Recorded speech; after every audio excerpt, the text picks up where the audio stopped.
Welcome back to another episode of the Educational AD Podcast. We'll be right back with today's guest, but first, let's hear from our podcast sponsors. We want to say thanks to Athletic Surveys by LifeTrack for their support of the podcast. Athletic surveys are a quick, easy, and affordable way for you to collect comprehensive data that allows you to evaluate and improve your entire athletic program. Athletic surveys also connects you with the 95% of your players and your parents who really love the program, and helps give them a voice and it shows the importance that a positive athletic experience has for them. Go to athleticsurveys.com and check out their testimonials, and then give them a call, 1-800-738-6466, or email them at info@athleticsurveys.com to get started. If you've never used a survey to take the pulse of your parents or your student athletes, you're really missing out. Talk to the folks at Athletic Surveys and let them help you take your athletic program from good to great. We also want to say thank you to SnapRaise. Go to snapraise.com and find out how their fundraising platform can help you. Get away from the fundraising headaches of the past. There's no selling, your data is secure, and what's more important, it works. Choosing the best fundraiser for you and your group is critical, and you can put the SnapRaise digital fundraising difference to work for your school. Our coaches use SnapRaise, and it was just fantastic. As an AD, I knew what was going on, but I wasn't involved. And SnapRaise has helped schools just like yours raise thousands and thousands of dollars. Go to snapraise.com and change your fundraising game plan and start a fundraiser that works for you. That's snapraise.com. We also want to say thanks to Huddle. Go to huddle.com and see how over 200,000 teams are using Huddle to help their athletes play better using video and analytics. Huddle's the complete performance platform. They've got online tools, they have smart cameras, they've always had analytics, but there's so much more. Huddle's also built for every level of play, from club and youth teams all the way through high school, college, and even the pros. You're in pretty good company with over 6 million users, including the college coaches you're trying to get to recruit your kids. If you want to find out more about how Huddle can help you in your program and how your school can become a Huddle school, go to huddle.com and talk to their professionals. Remember, at Huddle, we power sports. We also want to say thanks to Gipper. Go to Gipper.com and see how athletic directors and schools are creating world-class marketing content for their school social media channels. You can do it in seconds on any device, and you don't need any design experience. It's so easy, even I can do it. Go to Gipper.com. Tell them you heard about it on the podcast, and they'll give you 10% off. Use the podcast code ADPOD10. That's ADPOD10 and get 10% off. Once again, go to Gipper.com and start creating world-class marketing content. We also want to thank our friends at Final Forms. They're the industry leader in registration, but there's so much more than that. Final Forms can help your stakeholders with things like mobile accessibility, and they have reminders for parents about policies and physicals and all the forms that come with athletics. Final Forms can also help your coaches with things like attendance and communication, and even help them manage their own certification. And for athletic directors, Final Forms can help with eligibility and rosters and all the forms and reports that come across your desk. If you want to find out more about how Final Forms can help you and take the next steps, go to finalforms.com/Jake. That's finalforms.com/Jake to get started with Final Forms. We also want to say thanks to Sideline Interactive. Sideline Interactive's indoor scoring tables and video boards not only raise money for your department, but they also create the ultimate game day experience for your student athletes. Our school is one of the first in Florida to have a Sideline Interactive video score table, and it was just fantastic. We use it for home games, but we also use it for pep rallies, for signing ceremonies. It's tremendously versatile and so easy to use, and the customer support is just fantastic. Go to sidelineinteractive.com or send them an email to sales@sidelineinteractive.com. See exactly what their fantastic products can do for you. That's sales@sidelineinteractive.com. And we also want to say thanks to Wall of Fame by Vital Signs. They're on a mission to bring your school's legacy to life. Their indoor video consoles are just fantastic, and they've got a full collection of templates to help recognize the athletic achievements of your students. If you're looking for a great way to display your school records for all your sports, for all the events, as well as create a digital Hall of Fame, you need to talk to the folks at Wall of Fame by Vital Signs. Go to their website, vitalsignswalloffame.com, or send them an email at sales@vitalsignswalloffame.com to get started. And we want to thank our friends at Hometown Ticketing, the leading digital ticketing provider to schools and colleges.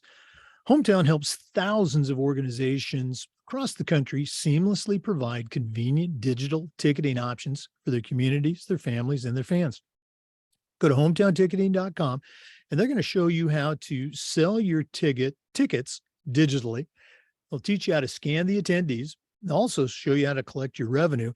And every step of the way, you're going to have a dedicated client success manager that's providing hands-on support. Hometown will also show you how to sell tickets for things like school dances or plays, choir performances, even graduation. Sell digital tickets for all types of events, including athletics. Go to hometownticketing.com to find out more. Hometown Ticketing, simple and easy online ticketing. Welcome back, everyone, to another episode of the Educational AD Podcast. We have a first today. It's our very first visit to the great state of Montana, and our guest is Brenner Flaten.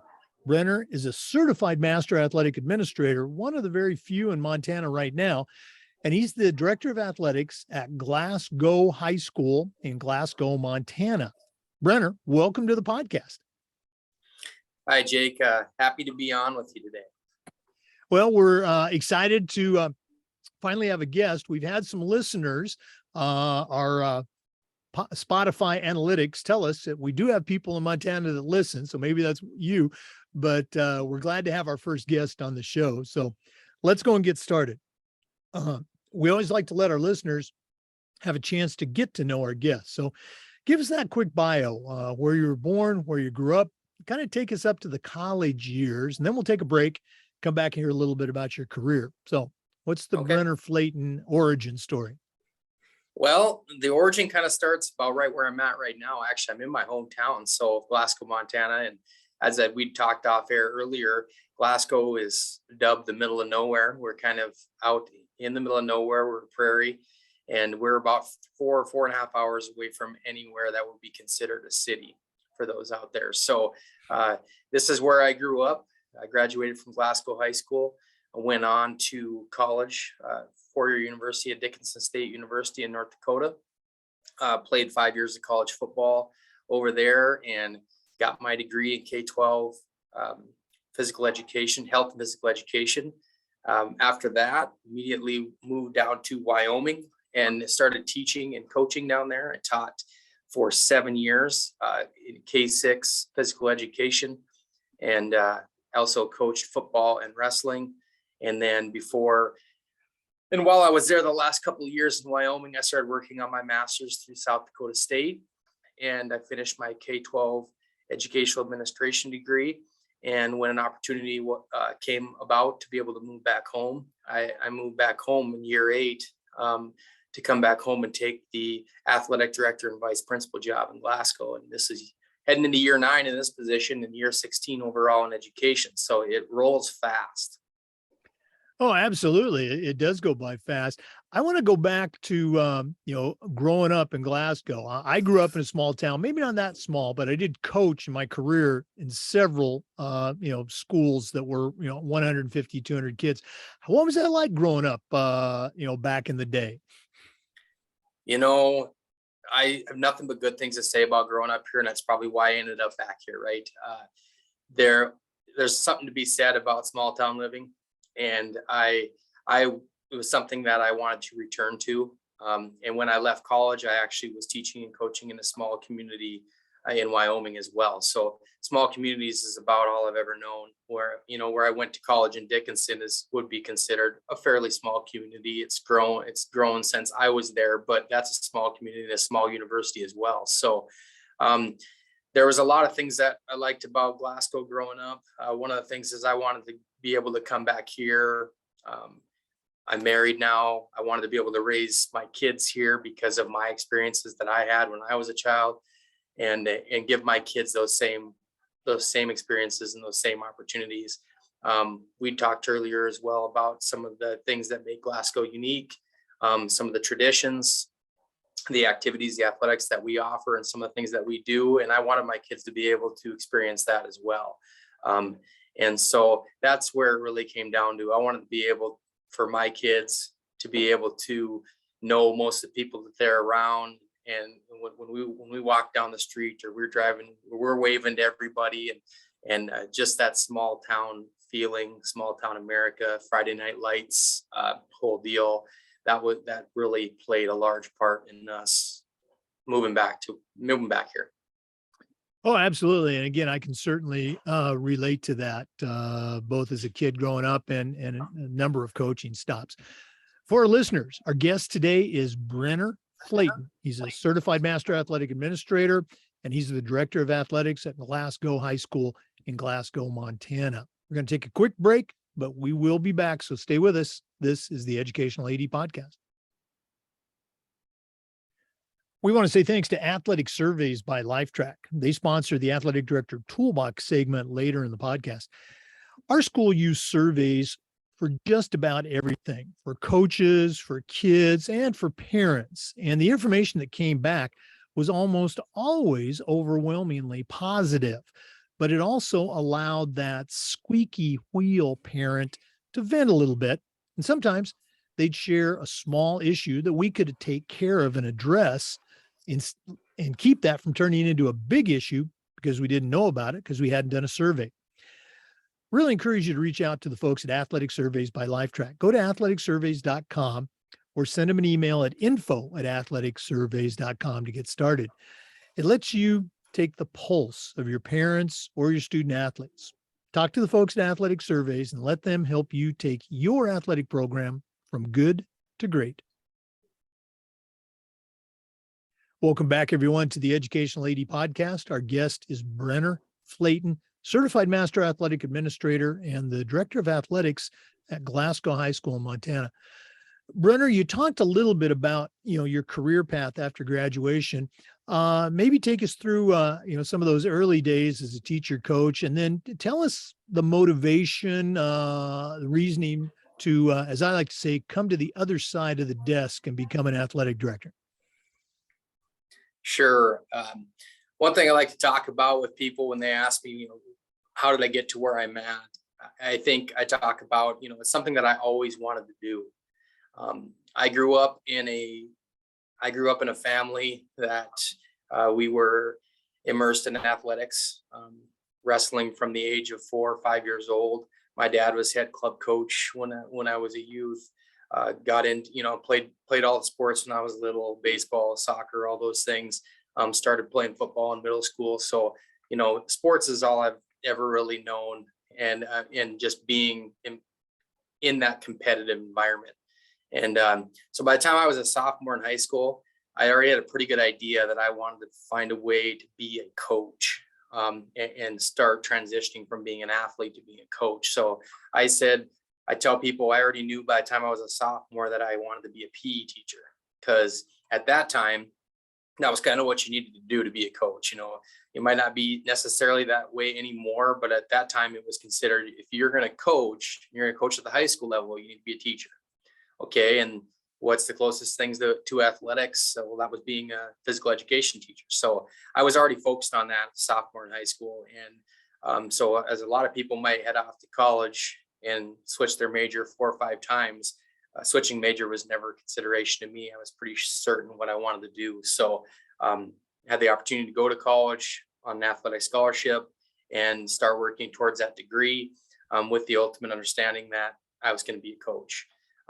So finished my degree, in K-12 PE with a minor in coaching, and move right into a situation where I could coach and teach. Moved to a great district, Campbell County, Wyoming, in a small town called Wright, just south of Gillette. And I was able to coach football and wrestling there and spend 7 years as a physical education teacher. Had some good coaching mentors down there.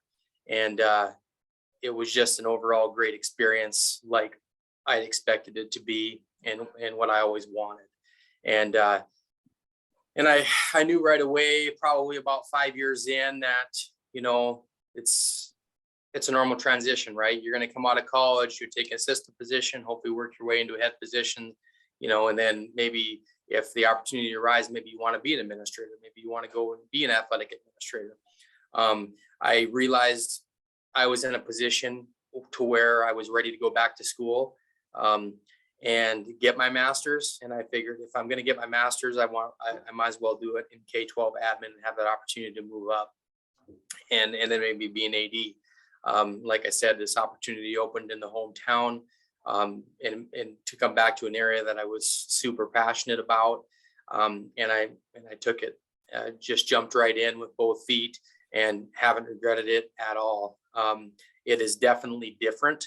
It is not like coaching. There are some similarities in the fact that, yes, you're going to get it from all angles, right? And not everything's always going to be positive. It's just like when you are a coach, you got to be ready for those things. You got to be ready for the negativity that surrounds the situation and be able to roll that off your shoulders sometimes. And in that regard, maybe that's not a whole lot different than being an athletic administrator, but you got to be able to defend your coaches, and you got to be able to take criticism, because regardless of whether it's warranted or you think it's warranted, you're going to get some. And I think that for the most part, I've always managed that very well and realized that that's what comes with the territory. And if you want to be an athletic administrator or a school administrator, you've got to be able to make sound decisions, and with validity, and stick with it. And I have not regretted it one bit. Like I said, I probably still wouldn't be an athletic administrator 9 years in if I did. So I truly love what I do, and that is a very important thing. And, you know, I had an opportunity to speak at this, the coaches clinic in Montana this summer. And that's my number one thing I said is, you better love what you do. If you don't love what you do, you're probably in the wrong profession, because the kids are going to see it. Your coaches are going to see it. Your parents are going to see it. If you don't really love what you do, you might want to think about redirecting and going in some other direction, because I really feel that is the key to success in my position, is loving what I do and wanting to go to work, because there's so many hours involved, and we know that. So great stuff. And again, you're absolutely right. You know, the criticism, you know, it's not always there, but it's going to be there in those parts. And you got to be able to deal with it. It's part of the job. I'm curious, you talked about, and I certainly agree, there's so many benefits of coming back to your hometown, teaching at the school, working at the school you're at. There's also that double-edged sword, if you will, of people that knew you back then, that are still at that school. Okay. So what was the vibe, if there was a vibe that you got? Was it, you know, hey, welcome back, Brenner, good to see you? Or, you know, hey, kid, you know, you need to earn your stripes. You know, how was it maybe those first couple of years? Yeah, very interesting, very unique, right? That is the one that's would be considered a downfall for some, to come back to your community because of prior relationships. But overall, very positive. I was embraced with open arms from the community to come back home. Of course, some of that goes away real quick when you have to make a decision, and they feel Exactly. that they were affected by that decision and didn't agree with it. So you got to be able to live with that. But I embraced that. I knew that was a part of it when I was thinking about returning home, and that I could have went in a myriad of different directions, and had opportunities in other areas. But my focus was, if I was going to return to Montana, and leave Wyoming, which Wyoming was a great place for education to be. It was going to be in my hometown and not another community in Montana. So it was a no-brainer for me. But like you said, you have to make decisions, and it's going to affect people that maybe you've had lifelong relationships with. But for the most part, I think if you're just a good, solid communicator and they understand why those decisions are being made and why it might be the betterment for the program or betterment for the school, then people have an understanding. You're always going to have some people that disagree with you, but if you are organized and you are very good at communicating, then that's going to eliminate a lot of your issues and a lot of your problems. And that goes with being in my own, whether I'm in my hometown or whether I'm an AD in Florida. You got to be able to communicate. And if people are feel like they're more well informed as to why something happened or something occurred or a decision was made or a big change was made to tradition, then that's going to solve a lot of your issues. I always say, be a good communicator if you're going to be an athletic administrator. No, absolutely right. Communication and relationships. Excellent stuff. Thanks for sharing. Our guest is Brenner Flaten, Certified Master Athletic Administrator and the Director of Athletics at Glasgow High School in Glasgow, Montana. We're going to take another quick break, but please stay with us. This is the Educational AD Podcast. We also want to thank our friends at SnapRaise for their support. Go to snapraise.com and see how their fundraising platform can work for you. Get away from the fundraising headaches of the past. There's no upfront cost. Your data is secure. You can track progress if you want to. And what's more important, it works. Choosing the best fundraiser for you and your school is critical, and you can put the SnapRaise digital difference to work for your school.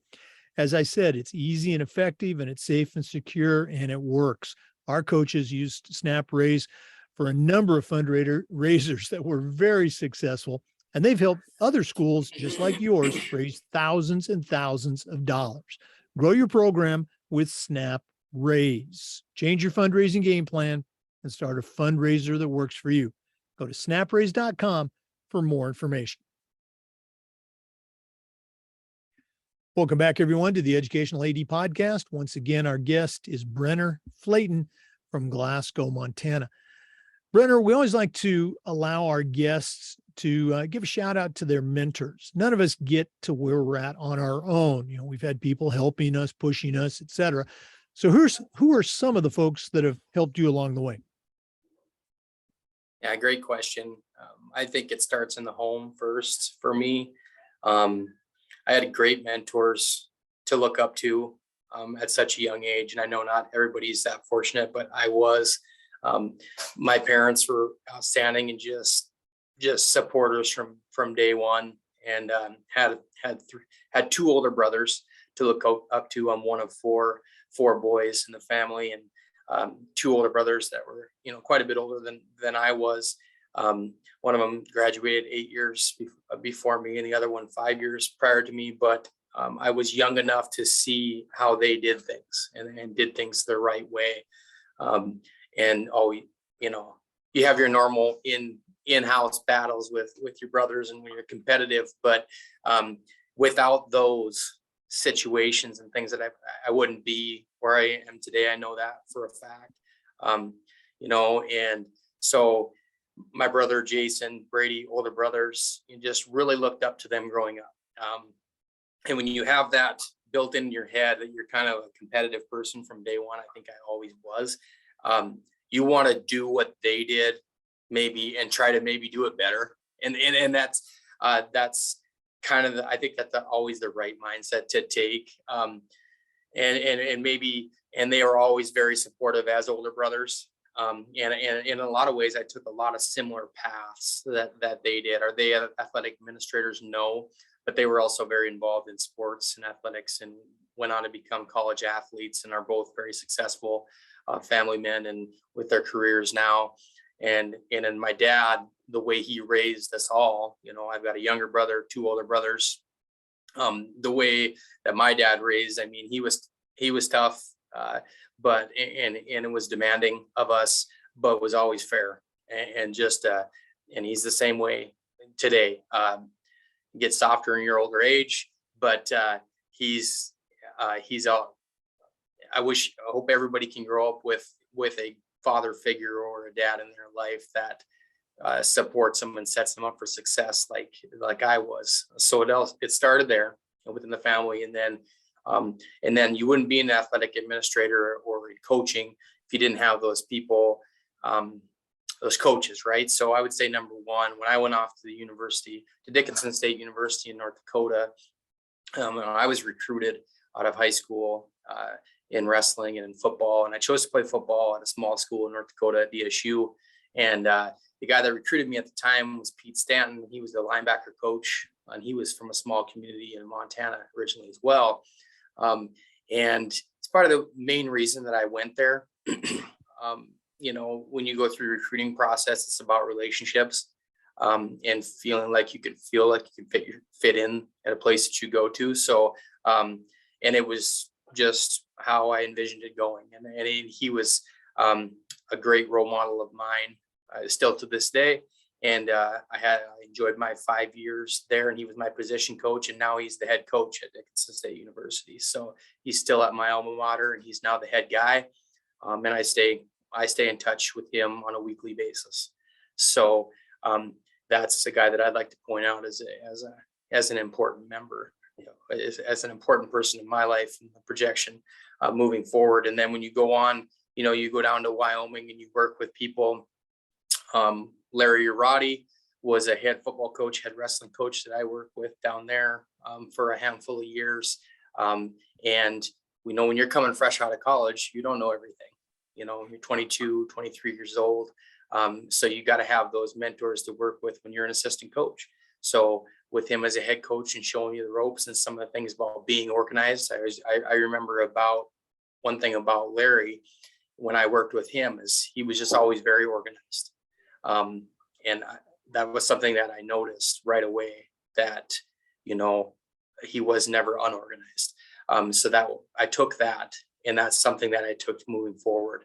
And you try to take a little bit from everybody that you come across in life. I still take things from people. When I took this job as an athletic administrator, I started working with people that were in this profession for 20, 25 years already. We have a rival school down the road, 70 miles, Malta. It's one of the biggest rivalries in Montana, Malta and Glasgow. And the head football coach in Malta when I was growing up and when I came through playing for Glasgow was Scott King. We weren't fond of Scott King or Malta when I was in high school, right? Because we wanted to beat him. But I'll tell you, when I got to work with Scott, as he was a athletic director and principal when I took over, just a great guy. Once again, very organized, knew all the tricks of the trade. And when I needed an answer to a question or I wanted to bounce ideas off of somebody, I could go to Scott. And he was just great to work with. And he's just one of a handful of guys that I've gotten to know. He's now retired, but that's just an example of somebody that I used when I got to this position. And now I'm trying to do that for others that are just getting into the job and, trying to be that guy that other people were for me. So. I love that you're still in touch with your college football coach, and I love, the rivalry story. It's amazing how many times those rivals turn into, not only great resources, but sometimes great friends too. I remember a coaching rival that was just, we don't like that guy. We want to beat that team, et cetera, and didn't even know him. Okay. It was just, immature coaches, but we met him at a clinic once, and to this day, still one of my best friends in coaching. So great stuff. Once again, for our listeners, our guest today is Brenner Flaten. He's a certified master athletic administrator, and he's the director of athletics at Glasgow High School in Montana. We're going to take another break. I know that's shocking, but we'll be right back. This is the Educational AD Podcast. Okay? We also want to thank Sideline Interactive for their support. Sideline Interactive's indoor scoring tables and video boards not only raise money for your department, but also create the ultimate game day experience for your student athletes. Go to sidelineinteractive.com or send them an email at sales@sidelineinteractive.com and get a live web demo and see their tables and boards in action. Email them at sales@sidelineinteractive.com and find out exactly what their fantastic products can do for you. Welcome back, everyone, to the Educational AD Podcast. Brenner, we always like to have our guests share their journey with their state association and with the NIAAA. And now you're a CMAA, and you and I were talking a little bit in kind of in a remote area. So it's not just driving a couple hours to the national conference. So share a little bit about how you got involved with NIAAA and that pathway that worked for you. Sure. One thing about being in this profession, or I guess myself in particular, I'm a very goal-oriented person. I've always been that way. I was that way as a youth. I was that way as an athlete. I was that way as a coach, definitely that way now as an administrator and involved in education. And I think everybody in life should write goals, whether they're mental goals, they're on the computer, they're written down on paper, somewhere you can reflect back and see, how am I achieving my goals? How am I striving for my goals? So I've always been that way. And once I got in this profession and I started going as an athletic administrator for a handful of years, I started looking around to see ways to grow. How could I grow outside of just having a few mentors in my life that I can bounce questions off of, or what do I do in this situation? How do I grow individually as an school administrator and as an athletic administrator? And so I came across that and the different levels that you could get to within the NIAAA, and noticed that the top shelf was basically certified master athletic administrator. So I wanted to know, okay, what does that all entail and how long is that going to take? Because it might not mean any, not going to do it for financial gain. I'm not getting a raise for doing it in my particular situation. I'm doing it for, professional growth and be able to do my job better.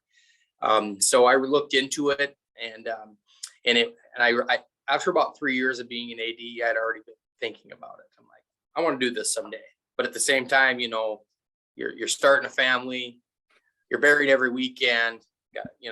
I got a middle school football game at 9 a.m. on a Saturday morning. I got to be there for, and then, Saturday night, I got a volleyball game starting at 3, and that's going to go all night, and the AD life never stops. So I was like, I don't know when I'm going to be able to do that, because I'm also a principal during the day and doing that on the academic side of things. So I just looked at it and, I don't know if it would have happened so quickly for me if it wouldn't have been for COVID pandemic and everything kind of gets shut down. So that's when I started looking at it a lot harder. And I'm like, I can bang some things out right now and take advantage of this time. Started looking into it. I'm like, wow, not a lot of people have done it.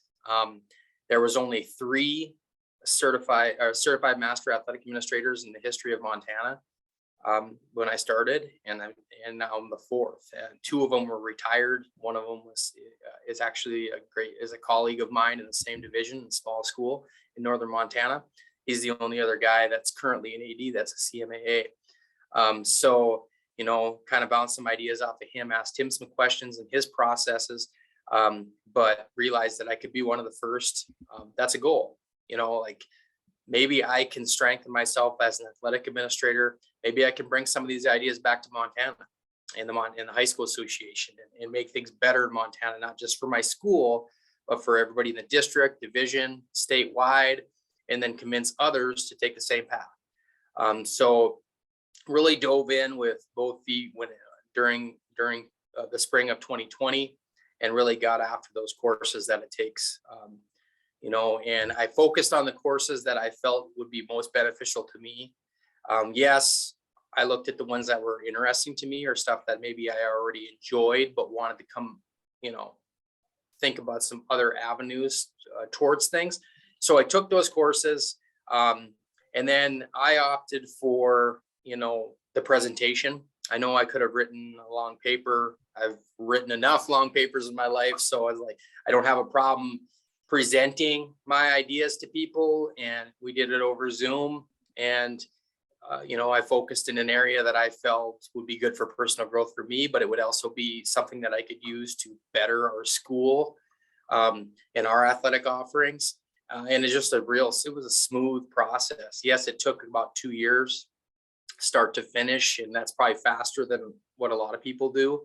Um, some takes probably 4 or 5 years because you gotta check those boxes, and you've gotta be an administrator for so long. You've got to work so many postseason events, all those things tied into it in order to achieve the you know achieve the baseline that you need to get to be a certified master athletic administrator. But I was able to do it in about 2.5 years. And you tell you what, it's one of those things. It was just like when I got my master's in K-12 educational admin. Just a weight off your shoulders, but also a sense of a pride and the fact that that's why you're a goal setter, right? Boom, I checked the box. I met my goal, and it was something that I set out to do. I knew that I was going to do it. It was only a matter of time. But at the end of the day, really, really happy that I did it. It was a beneficial experience. Oh, I'm glad you shared that. And again, the point you make at the end is true. It is a tremendous accomplishment. I think statistically, 4% or less of all athletic administrators in the country are CMAA. So you're part of an elite group, and certainly should be very proud of that. I know you are. Also glad you mentioned that there are two options to presenting your project. You can do the traditional original one, write the paper out and tell the story of your project, how it impacts your school. Or this has been going on for probably going about 2 years now, the oral presentation, where you present your project typically through a PowerPoint, through Zoom, to 2 or 3 members of the NIAAA certification committee. I got to do that for a few years. Really, really enjoyed that time. Real quick, what was your project? What was the basic topic? Yeah, my focus was on branding for the school athletic department. It's been I actually presented on that this summer at our coaches clinic as well, different branches of it. But when I presented through PowerPoint to a team at NIAAA, it was focused on branding and all the things that I have done to strengthen our brand, what you can do or what others can do to bring to their communities and their athletic departments, and kind of the whole wraparound of it all. It's not just when people talk about branding, they're like, oh, I'll put a sticker or a decal on my vehicle. It's like, no, it goes so far beyond that. Some of it is very simple. Some of it anybody can do. A lot of it is time consuming. Some things that you do right away, and then after that, it gets easier. So I just really talked about some of the things that I had implemented since getting back to my hometown. Just for instance, some of the things that I felt was very important right away, but sometimes is forgotten, is curb appeal. So when you come to a school, you got to have pride in your school. When somebody comes from the rival school or from another community and they step into your hallways, to me, I want things to be easily found. I want things to be that our successes are celebrated. So when I got to where I was, our trophies were an absolute disaster. And that always bothered me. Maybe that was because I had some skin in the game too, because that was my alma mater. That's where I graduated from. And I was like, this is, not good. So one of the first things I did when I took the job is I took every single trophy off the wall and every single trophy out of the trophy cases. We're talking 50, 60 years of athletic accomplishments, and just started from scratch. Spray them all down, wipe them all down, clean them up. And when they go back in the case or back on the wall, they're going back in with a purpose. Okay. My state trophies are going in my main hallway in my glass cases. They're going by sport and in chronological order. If somebody wants to find a trophy or something they want to show their kid on a team that they were on 20 years ago, they better be able to walk right in there right away, find it. My other postseason trophies for districts or divisionals, they were placed in the cafeteria walls. by sport, in chronological order, and clean. Everybody can go in our hallways now, right now, and find a trophy that they're on, or maybe a mom or a dad or a grandpa or a grandma. And I felt that that was important. Was it really difficult? No. Was it time consuming? A little bit, but it was so worth it. And you would not be surprised, even though it was my hometown, how many people immediately recognize that. And that bothers me so much when I go to other communities and it's a disaster. Half the communities you'll go to, and I'll look at it whether I'm out of state, whether I'm going to a small or a large AA school in Montana or a small Class C school. I want to go see what that looks like. How have they decided to recognize their athletes in their building? And that's just one way to recognize athletes, was the trophies. Another thing that I took upon myself is we have a Hall of Fame in our building. There's a way that you can earn your right into the Hall of Fame based on your performance as an athlete at Glasgow High School. There's a level for each sport. And if you achieve that, then you get an 8x10 black and white photo. Well, so many 8x10 black and white photos were missing. People who have achieved the right to be on our Hall of Fame were not in there for whatever reason, whether they didn't bring us a picture where someone dropped the ball and it wasn't up there. So I immediately jumped into research. I got to get the people up in these hallways that should be in these hallways. Make sure that all looks good. Put them in chronological order, put them by sport, make sure that those people that earned that right to be recognized forever are recognized. So Hall of Fame and the trophies, that's just one of 15 things that I went over in my presentation. Also built a website, just hours and hours upon hours of research. Not everybody's into the research thing, but I always say when you're an athletic administrator, you have to embrace your past successes and your history. So when your student athletes, you never know what your student athlete's going to be motivated by. Maybe they're motivated by being the best football team that's ever came along, or maybe they're motivated to rush for the most yards that's ever been rushed for in school history. You need to make sure that that stuff's in order. So when people are ready to go look at it and set goals, that it's there. And I built an athletic website for our school district that I think a lot of people can be proud of. And I'm very proud of it. And I'm not 100% done with it by any means, but 2/3 of what needed to be done is there. And it was a lot of man hours and not a lot of hours during my daily job either. So a lot of weekends, a lot of nights. You gotta have pride, and you gotta love what you do. Well, really great examples. I love the idea of putting the trophies in the cafeteria, because that's one place that everybody goes, every day. And so it's not in some corner of the gym or this isolated hallway. Great ideas. Brenner, we're going to do this at the end of the podcast, but if one of our listeners wants to reach out and pick your brain a little bit, what's the best way that they can get a hold of you? Sure. I would say, I'm very easy to get a hold of, but I would say email would work best.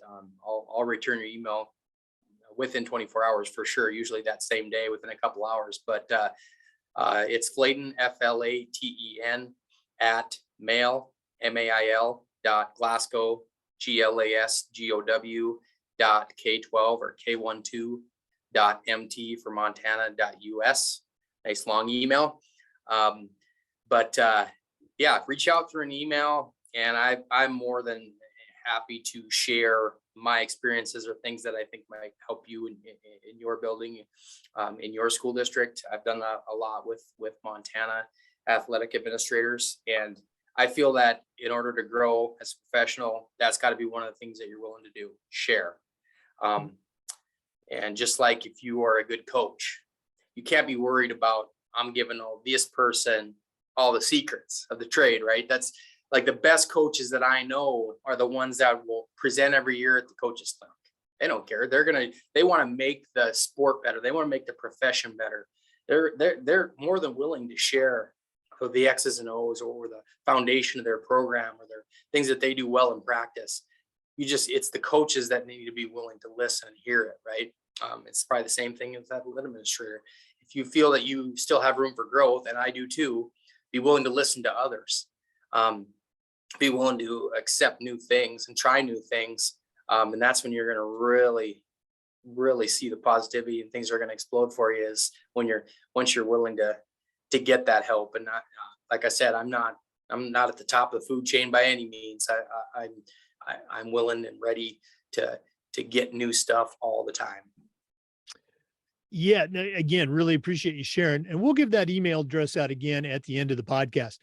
For our listeners, our guest is Brenner Flaten. He's a certified master athletic administrator, and he's the director of athletics at Glasgow High School in Montana. One more time, we're going to take a break. Please stay with us. This is the Educational AD Podcast.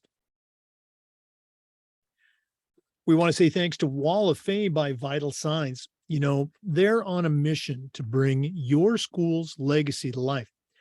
They've got a variety of interactive touchscreen video consoles and an extensive library of templates to help recognize the athletic achievements of your students, both past and present. If you're looking for a unique way to display your school's school records in all sports for all the events, you need to talk to Wall of Fame by Vital Signs. And if you're looking for a great way to present your Hall of Fame, you need to talk to Wall of Fame by Vital Signs. Go to their website, vitalsignswalloffame.com, or email them at sales@vitalsignswalloffame. That's sales@vitalsignswalloffame.com. Welcome back, everyone, to the Educational AD Podcast. Brenner, one of the big things we try to do with this podcast is the idea of sharing best practices. So what are some things that you do with Glasgow and your program that you're particularly proud of that you can share with our listeners? Sure. You know, I talked a little bit earlier about you got to love what you do, right? That's the foundational piece. Everything I feel that makes an athletic administrator or a school administrator successful. So love what you do, number one. Then best practices. It all branches off loving what I do. If I love what I do, these things become a little easier. I always say, and I feel it's the same way as a coach. If I'm talking about what do you need to do to be the coach you want to be, to run the program that makes your program the envy of others, you got to be able to be organized. First and foremost, if you are unorganized, the whole operation is going to be unorganized, and it's going to fall apart. You got to be organized and you got to communicate well. So I feel foundational for me is I'm very organized, and I feel that I am a top flight communicator. If I'm organized, what does that look like? Well, it kind of goes back to, we talked about even our celebrating our successes. What did I do? Did I go in there and throw the trophies everywhere? Did I throw my Hall of Fame pictures everywhere? No, I made it very easy for somebody to come in and see. That was because I'm an organized person. I want our athletic programs to be organized. That goes into my life as an administrator. It is so crazy, right? I'm a school administrator in addition to being an athletic administrator, and I've got 1,000 things coming at me. You know, you might get a little bit of time on a Sunday to take a break, take a breath. I've got 4 kids of my own. It is very busy. 4 girls, I'm a girl dad, right? So what that looks like is you've got to be able to organize. Now, not everybody's organization is going to look the same. Do I say that you have to be tech savvy? Not necessarily, but I'm telling you, if you want to be as efficient as possible in today's athletic world, you really need to find a way to work on the tech savviness part, to be a tech guy. I'm big into Google Apps. I use Google Drive like it's going out of style. I mean, I've got, whether I'm in my Google email or whether I'm in my Google Drive with folders, I've got 100 folders. They're all labeled, they're all in alphabetical order, right? Everything goes in its own special spot by year, where it makes it easy to find things. It makes my job easier. I need to be able to return to things every year or on an annual basis and find stuff, not have to recreate the wheel all the time. A lot of times you put a lot of time into something. You want to keep returning to that piece. building it off the foundation that you've already created. So behind the scenes, I'm an organized person, whether that's on my computer or going down to making sure your inbox is clean and that you're returning the emails that you need to return. And then also projecting the organization piece, which we talked about in the hallways and things like that. So number one, be organized, try to be organized. And if you're not organized, try to talk with others on what they do to help them be organized. Because it's going to make your job 100 times harder if you're not organized, and things aren't going to go as well. I can 100% promise you. Okay, communication, number two, the second leg of me standing up and being an AD is I got to be able to communicate. I got to be able to communicate, overly communicate. And with my communication, it's typically what? It's events, it's changes in schedules, it's changes in bus time, leave times. It's communicating with every person that might be affected, not just your coaches. It's a driver, it's a game worker, it's a parent, it's a student athlete, it's a fellow administrator, making sure that everybody is communicated with. What's a way that we communicate very effectively in Glasgow schools is our social media outreach. I will tell you that if you are not on social media, you are doing your school district a disservice. Because if you think that you are just going to do, local media through the radio or through the newspaper or hard copy, you're not reaching everybody.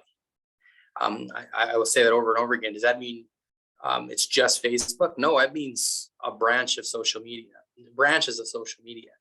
We focus at Glasgow Schools, and myself as athletic administrator, I focus on Facebook, Twitter, Instagram, even TikTok. I make sure that I'm focusing on what? I want to make sure that my parents and grandparents are seeing what's going on. I want to make sure that I'm reaching my student athletes. Probably not going to reach not going to reach a ton of student athletes on Facebook, but I'm going to reach my majority of my parents and grandparents on Facebook now, because things change, right? Twitter is instant. Instagram, it's all the rage for high school kids. If you're not posting on Instagram and you want to continue to reach your middle school and high school kids, you got to be posting there too. So there are items out there and ways to dual post, make one post and it goes to multiple sites. I use what's called Hootsuite, but there are other options out there. But when I make a post, it's going to go out to Facebook, Twitter, Instagram all at once. I make sure that our kids are recognized at all times. In my 9 years as being AD here, I can comfortably say I have never went more than probably a 10 or 12 hour window without communicating the results of every single athletic event with our community. It has not escaped me. I will not allow it. So I need to make sure that our parents and our community and our fans know how a kid did, know how our teams did. That's important to me. They know it right away. If we have a change, we're going to over communicate that change. We're going to use the school website. We're going to email our staff. I'm going to use social media. Okay. I'm also going to use my local media. I've got a daily paper, a weekly paper, and a great radio station in this community. I use all those avenues. So what I like to say, and someone once told me, and this was, I took it in a positive way, is they said, you would have to go out of your way to not be informed here. You'd have to actively try to not know what's going on. And that is probably something that you would like to hear as an athletic administrator, is they feel that if you don't know what's going on, you're really trying not to know what's going on, because you have 6 or 7 different avenues to find out. Whether that's celebrating success, whether that's you've got a change in the schedule, or whether you're just notifying parents and athletes. So you got to be organized and you got to communicate. Foundational for success as an athletic administrator, no doubt in my mind. Yeah, again, so very true. And I had an administrator many years ago in my career. He was the first one I ever heard use that term, over communicate. And as the years went by, I began to appreciate it more and more. I think 99% of, let's say, issues with parents or with other people stem from poor communication, lack of communication, miscommunication. And so if you're over communicating those dates, those games, those events, et cetera, you talked about the changes, you really lessen the likelihood that someone's not going to know about it. So very important. Okay. Thanks for sharing those. Once again, for our listeners, our guest today is Brenner Flaten, Certified Master Athletic Administrator, our very first guest from the state of Montana. We're going to take another break, but we will be back with some more. This is the Educational AD Podcast. We also want to say thanks to Huddle. Remember, at Huddle, we power sports. Go to huddle.com and see how coaches from around the country and around the world are using Huddle to help their athletes play better using video and analytics. Huddle's the complete performance platform. They've got online tools, they have smart cameras, they've always had analytics, but there's so much more. Huddle's also built for every level of play, from club and youth teams all the way through high schools, colleges, and even the pros are using Huddle. You should too. You're in pretty good company with over 6 million users, including the college coaches you're trying to get to recruit your kids. If you want to find out more about what Huddle can do for you and your program and how your school can become a Huddle school, go to huddle.com and talk to their professionals. Remember, at Huddle, we power sports. Welcome back, everyone, to the Educational AD Podcast. Brenner, one of the questions we've asked for almost since the podcast has started has to do with this idea of coaching toughness. A long time ago when I was in high school, our coaches would say things like, come on, you got to be tough, or come on, you got to suck it up. And we knew what they meant and we kind of did it. Since then, in the many years since then, I think we figured out better ways to communicate with kids, to coach kids, motivate kids. But I still feel that coaching toughness is a desirable trait, not just in sports, but in life. But so here's my question. How can we help kids to be tough while also being aware of the challenges that a Generation Z kid is experiencing that I never had to go through back in the day? Do you have any advice for us? It is an open-ended question. I would, that's the $1 million question for a lot of coaches out there. How to teach that, how to teach toughness, mental and physical toughness. And okay, go ahead. Yeah, we talked about the mental toughness part and the physical toughness part, and I think that's the $1 million question for all coaches.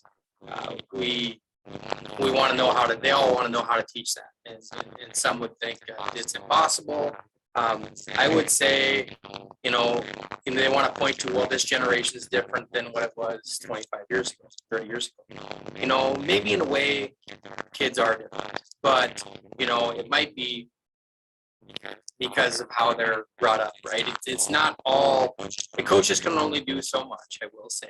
A lot of times the coach, you are the father figure, or the mother figure for that matter, for your student athlete. We don't know what kind of, the background of every kid and what they're going through. So you can be that person. The coach can be that person for those student athletes. And I think if you're that person, then it might be a little bit easier to achieve what you're trying to achieve as far as toughness goes. I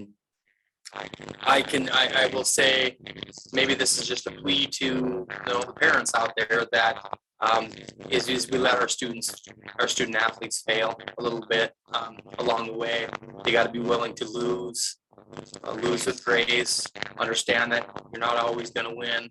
And that starts at a really young age, but also understand that if they're keep instilling that in the kid, that hey, it might not always turn out the way that you want, but if you keep striving for something and you keep giving 100% effort, things are going to look better for you. They're going to turn, rather than saving them all the time, right? if we're always saving them, and this goes for a coach. I don't know a lot of coaches that coach that way, but if you do, you're probably not real successful. You're not always saving your student athletes, right? You can't. There's no saving them in those situations. So they got to be willing to, they got to understand how failure feels, what failure feels like, and be able to feel what it's like to dig themselves out of a hole. And I think that if you do that long enough and from a young enough age, and then when you get into middle school and you get into high school athletics and then on to college, and you continue to be able to build yourself or to dig yourselves out of a hole and overcome adversity, then that is automatically going to make you more mentally tough, more physically tough. But if you're always saved or you're looking for somebody to save you, then it's going to be a little more difficult, right? I've been a coach my whole life since I was an athlete. I immediately transitioned to being a coach. I spent most of my time coaching. I've coached it all, but most of the time I've coached wrestling or football. In wrestling, it's easy for me to explain a situation to a parent. I said, okay, it's just going to be your child, your student athlete out there in the circle, right? And nobody else can help them. So they won't have anybody else to blame, or they won't have anybody else to come save them if they're on the back. And that's just a wrestling analogy for a lot of sports. But that's one thing that I always talk about being a positive in that, right? Is because you can't rely on anybody else.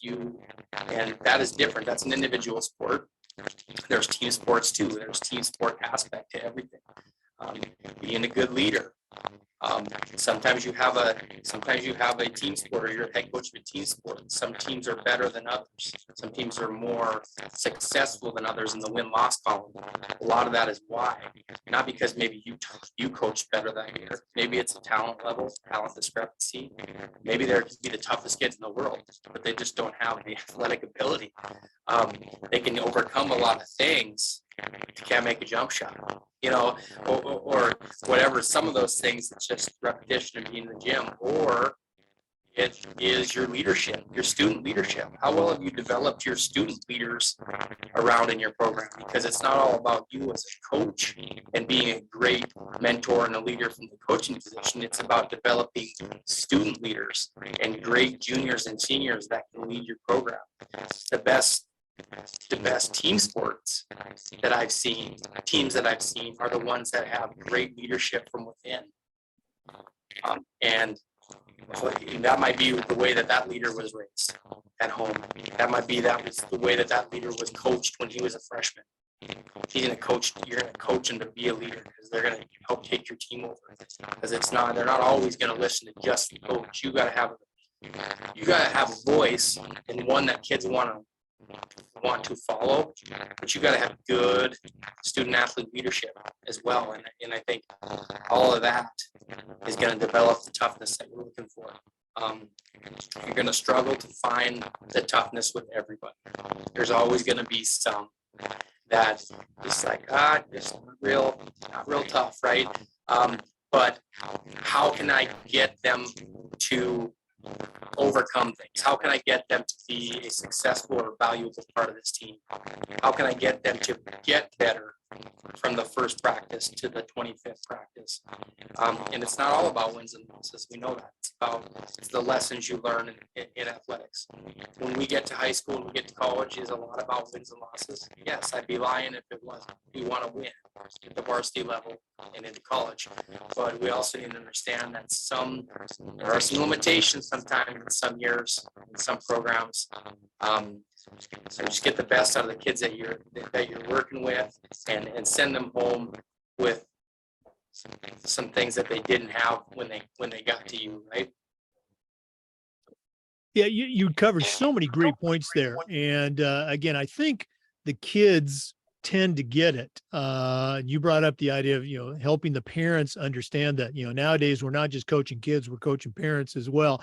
And I think this is just my own opinion. I don't know if this is backed by any sort of science or research, but I think maybe the current generation or generations of parents, fewer participated in sports when they were in school than, let's say, even when, you were in school. little bit younger than I am, the parents understood that, hey, practice is hard. There's going to be, failure. That's how you get better, Yeah. overcoming those challenges. So again, great stuff. Thanks so much for sharing that. One more time for our listeners. Our guest is Brenner Flaten, Certified Master Athletic Administrator from Montana. We're going to take another break, but we're almost done with those breaks. Please stay with us. This is the Educational AD Podcast. We want to say thanks to Final Forms, the industry leader in forms and registration, but they're so much more than that. Final Forms can help your stakeholders with things like mobile accessibility. They have reminders for parents about policies, about physicals, all the forms that come with athletics. Final Forms can help your coaches with things like attendance and communication, and even help them with their own certification management. And for athletic directors, Final Forms can help with eligibility and rosters and all the reports that come across your desk. It's time that you talk to a team that's walked in your shoes. To take the next steps and find out what Final Forms can do for you, go to finalforms.com/Jake.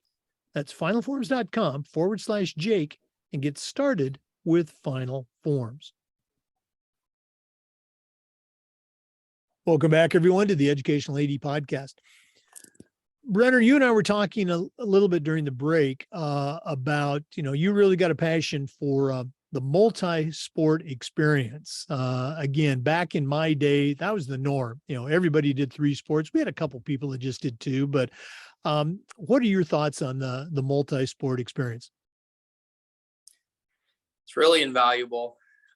It is a focus in our school district. It's a focus with my coaching staff. We are a small school, but I have 73 coaches that work underneath of me for various sports at different levels. And thing that I communicate with them every year at our annual meeting and when we get together is we really want to sell that. We want to talk about the importance of being a multi-sport athlete. Does that mean you're a 3-sport athlete? Does that mean you do something in the summer club and you're technically a 4-sport athlete? Well, it means you're at least a 2-sporter, in my opinion. And sometimes we can't expect somebody to be a 3-sport athlete. They're dealing with a lot of different things or things come up in their life. But I always say that you should try to be as actively involved as possible in extracurriculars, clubs, activities, athletics. And being a 2-sport athlete is the real deal, in my opinion. And my biggest example there is when I talk to students, and even at our small school, we talk about the importance of, it's very important for us, right? We've got 250 some kids. We only got so many athletes to go around. We can't be hoarding all the athletes for ourselves and not sharing with our other programs. Somebody might be able to do that of a school of 2,500 kids. We do that, and it's just devastating, detrimental to programs if our kids aren't doing things in the off season or what they would be considering their off season. I say, Jimmy's favorite sport is football.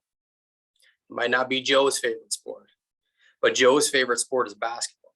Jimmy doesn't really, maybe basketball might be his 3rd favorite sport, but Joe played football because of Jimmy. So we're going to return the favor, and he's going to play basketball. Be a good teammate, be a good friend. Not everybody has the same favorite sport. And just because something's not your favorite sport, I don't think is a valid reason to give it up. I think there's so many positive things that can come out of an experience. Whether it's track and field, softball, no matter what it is, cross country, keep that body moving. It might, like I said, it might not be your favorite sport, but it's going to benefit that favorite sport of yours probably, or it's going to benefit the school, benefit the community, benefit your friends, your teammates, to be involved. Because just walking the hallways, going through the motions, just doing the academic side of things, you're really not getting the full experience that a high school kid should get. I feel that to be actively involved, clubs, activities, athletics, that is the full wraparound. I really feel that being athletics is the other half of your child's education. I know that's an easy term to talk about, or something that's already, a lot of people have heard that before, but it is so true. You can learn so many things being involved in a team sport, And then you'll learn different things when you're in an individual sport that you're not going to learn in a science class or in algebra 1. And what are we getting our kids ready for? Are we getting ready? We're getting them ready for college, maybe. Maybe we're getting them ready to go straight into the workforce. Maybe we're getting them ready to be valuable members of our community, or just overall good humans and be good parents. They're the future, and they're going to raise our next generation of kids that we're going to have. Okay. And so I want them to be well-rounded. I don't want them to be just one thing. We've got speech and drama in the winter.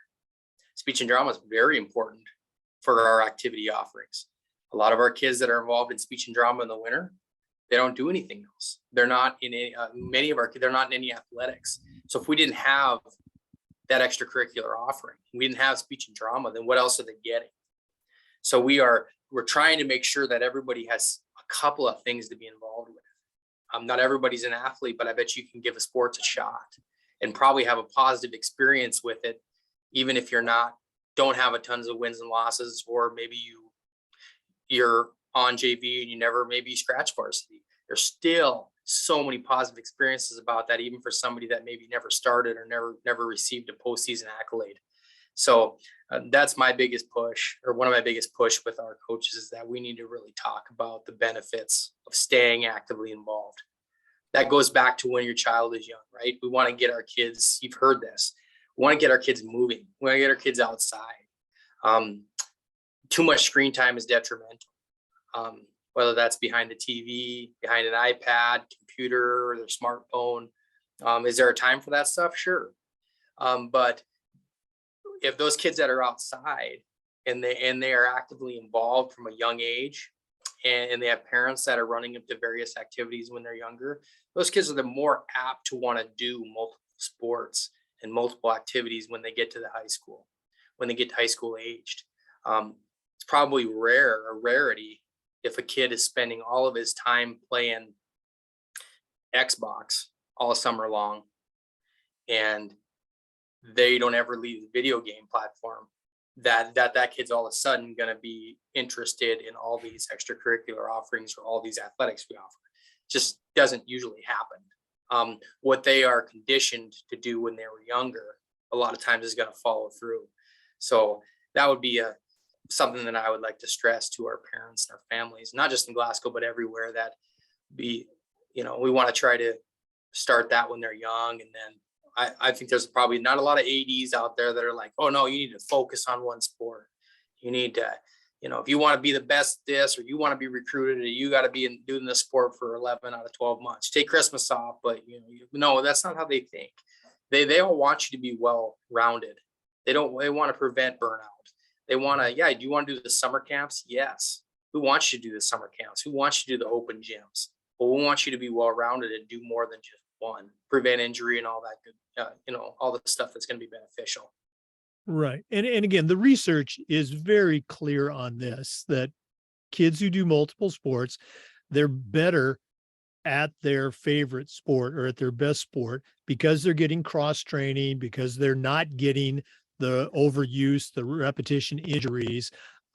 It's just, it's crazy. And I think the ADs understand it. I think the coaches get it too.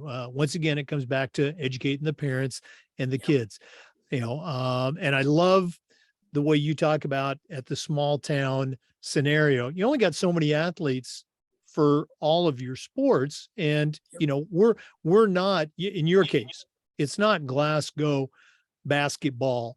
It's Glasgow High School.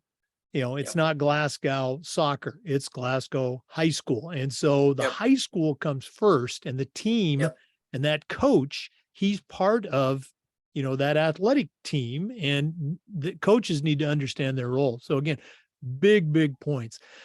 Brenner, this has been really cool, getting to know you a little bit, hearing how you run things, and having our first guest from Montana, but we're not done yet. We always wrap up with the athletic director's toolbox. So we're going to take a quick break, hear from one more sponsor. And when we come back, we're going to find out what Brenner Flaten is going to put in his new athletic director toolbox. Please stay with us. This is the Educational AD Podcast. We want to thank Hometown Ticketing for their support of the podcast. Hometown is the leading digital ticketing provider to schools and colleges, and they help thousands of schools and organizations across the country seamlessly provide convenient digital ticketing options for their communities, their families, and their fans. Go to hometownticketing.com and they will show you how to sell your tickets to your events, how to scan the attendees that come, how to collect your revenue. That's certainly important. And every step of the way, you will have a dedicated client success manager providing hands-on support. Hometown Ticketing can also show you how to sell digital tickets for things like school dances or plays, choir and band performances, as well as graduation. Sell digital tickets for all types of events with hometownticketing.com. Simple and easy online ticketing. hometownticketing.com. Well, we have been listening to Brenner Flaten. He's a certified master athletic administrator, certainly knows his way around the world of athletics. Also, our very first guest from the great state of Montana. Right now, I'm going to challenge him to send out a brand new athletic director on their very first job, but I'm only going to let him put 3 things in their toolbox. Brenner, what 3 items are going to go in your athletic director toolbox? Well, number 1 is going to be a guide to your navigate Google Apps. We're going to be able to use Google Sheets, Google Docs. We're going to be able to present on Google Slides, use Google Classroom if you need. All these things to help you be better organized and be a great communicator. So I'm going to set them up with a guide to Google Apps. Is going to be number 1. My number 2 is also going to be a little bit tied to communication, and I'm going to set them up with a guide to post on several social media accounts at the same time. So whether that you elect to use someplace like a Hootsuite, that's what I use. I'm not necessarily tied to it. There are plenty of options out there. I would get them set up on one of those avenues so that they can do a better job of promoting their programs, communicating soundly with their community, and posting on 4 or 5 different social media sites at a time. That would be number 2.